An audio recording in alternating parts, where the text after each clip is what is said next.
Hello friends, welcome to your channel that's learn any time.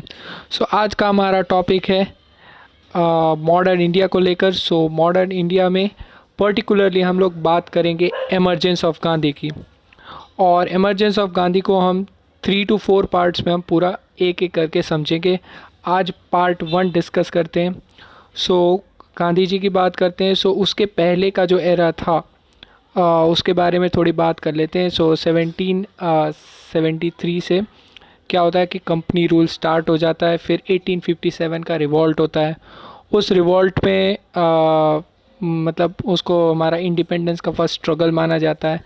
फिर उस revolt के बाद जो ब्रिटिशर्स है वो खुद अपने हाथ में सब चीज़ ले लेते हैं, एडमिनिस्ट्रेटिव कंट्रोल और जो फाइनेंस कंट्रोल और ये सब चीज़ें।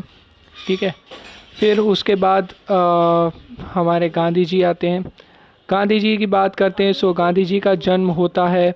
सो ये आप देख सकते हैं कि जो ब्रिटिशर्स हैं, ब्रिटिशर्स का कंट्रोल कहाँ कहाँ पे था। इंडिया में, ऑस्ट्रेलिया में, साउथ अफ्रीका में, कुछ एक पार्ट कनाडा का, फिर यूरोप के कुछ पार्ट। ठीक है। सो इन सब जगह अरब कंट्रीज़ में भी कंट्रोल था, आप देख सकते हैं।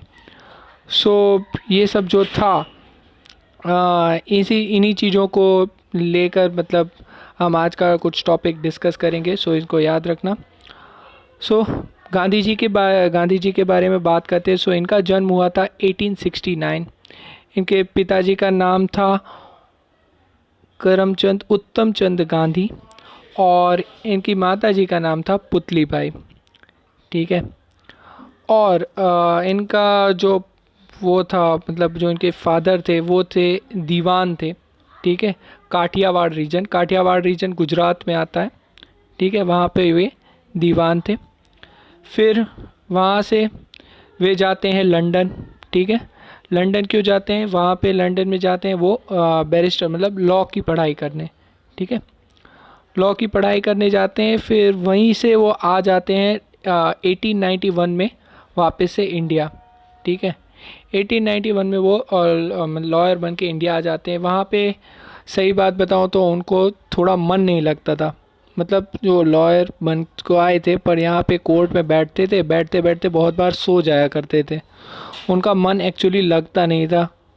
ठीक है। फिर अचानक से क्या होता है कि एक दादा अब्दुल्ला करके थे, उनका मतलब एक ख़त आता है कि आप साउथ अफ्रीका आ जाइए, यहाँ पे कुछ डिस्प्यूट है वो चल रहा है। ठीक है। सो हमारे गांधी जी जाते हैं साउथ अफ्रीका। ठीक है। अब साउथ अफ्रीका में एक बहुत इम्पॉर्टेंट इंसिडेंट होता है उनके साथ। क्या होता है, वो साउथ अफ्रीका में कहीं जर्नी कर रहे होते हैं। वहीं पे एक जगह से दूसरी जगह जाने के लिए वो टिकट लेते हैं। अब टिकट तो ले लिया, ट्रेन में बैठ गए। वहाँ का उन्हें तो कुछ पता था नहीं एक्चुअली। अब वहाँ पे क्या चल रहा था? वहाँ पे चल रहा था कारे और गोरों के बीच में जो डिस्क्रिमिनेशन किया जा रहा था। सो अब गांधी जी बैठ गए थे ऊपर, ट्रेन चली आगे। तो वहाँ पे कुछ वाइट पर्सन्स थे और जो एक्चुअली वहाँ पे जो शासन चल रहा था वो ब्रिटिशर्स का चल रहा था।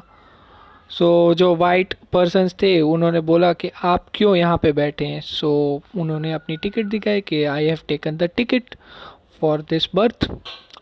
पर तो फिर white man no, you are inferior colour, मतलब आपका जो कलर है वो हमसे मतलब ढला हुआ है, मतलब ब्लैक टाइप का है। आपकी यहाँ पे राइट्स नहीं है कि आप यहाँ पे ऊपर बैठे, आप नीचे बैठिए या दूसरे उसमें जाके बैठिए। आप फर्स्ट क्लास बर्थ में आप बैठ ही नहीं सकते। सो गांधी जी मतलब तब तो कुछ नहीं बोल पाए। उन्हें तो पहली बार ऐसा धक्का लगा तो उन्हें एक्चुअल में पता चला कि what it means when anybody face racism. ठीक है। सो रेसिज्म का एक्चुअली उन्हें एहसास तब हुआ और यह चीज़ गांधी जी को बहुत चुभी और दिल तक गई। और फिर उन्होंने ठान लिया कि नहीं, अब ये नहीं चलेगा। ठीक है। अब ऐसी चीज़ें नहीं चलेंगी। और यहीं से वो शुरू करते हैं सत्याग्रह। ठीक है। सो क्या होता है कि बहुत सारे जो वहाँ पे जो रहवासी होते हैं साउथ अफ्रीका के, चाहे वो चाइनीज़, बहुत सारे चाइनीज़ भी वहाँ पे साउथ अफ्रीका में थे।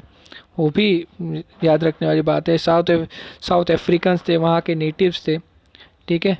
सो उन सब लोगों को मिला के गांधी जी पहला और सबसे पहला सत्याग्रह शुरू करते हैं। एक्चुअल में क्या बात था कि उनको क्या करना पड़ता था, एक कार्ड अलग से बनवाना पड़ता था।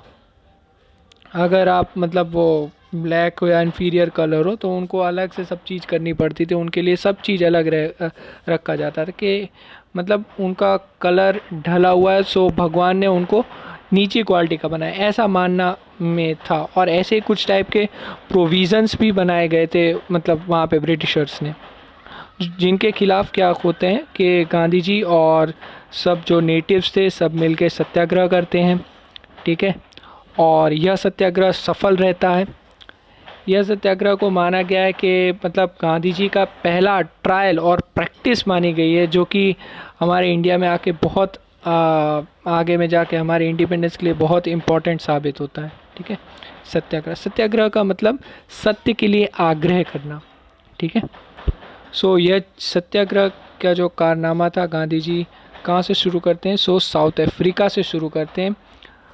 वहाँ पे एक और इम्पॉर्टेंट चीज़ एग्ज़ाम के लिए याद रखने वाली ये है कि वहाँ पे वो टॉल्स्टॉय फार्म की स्थापना करते हैं। अभी भी वह टॉल्स्टॉय फार्म वहाँ पे साउथ अफ्रीका में स्थित है। ठीक है, आप देख सकते हैं टॉल्स्टॉय फार्म इस डायरेक्शन में और ऐसा सब वहाँ पे बताया गया। ठीक है। सो यह थी गांधी जी की जर्नी साउथ अफ्रीका को लेकर।